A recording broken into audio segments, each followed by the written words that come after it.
What are the stages of OCD treatment? First, there's a functional analysis. During the analysis, your therapist will gather historical background data about your life and how OCD affects you. Next would be the Y-box assessment. This is the Yale-Brown Obsessive Compulsive Scale that is a validated instrument designed to measure OCD severity.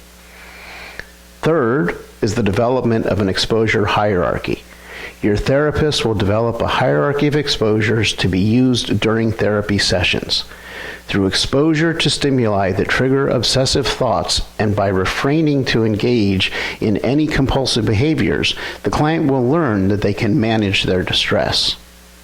Additionally, you will be asked to monitor your OCD obsessions and compulsions. Your therapist will ask you to monitor your obsessions and resulting compulsive behaviors and track them as homework. This helps to develop an effective treatment regimen. Next, you will conduct the actual exposures. There's two main types. There's in vivo and imaginal.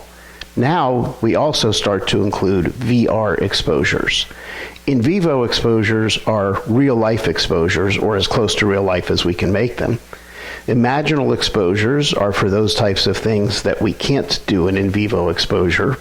And then VR exposure stands for virtual reality, where we are starting to use virtual reality as an opportunity for in vivo exposures. Finally, if you experience panic attacks, your therapist may include some interoceptive elements to replicate the feelings you feel, such as inducing shallow breathing by breathing through a straw, or mimicking nausea by spinning in a chair, or heavy breathing by doing some jumping jacks.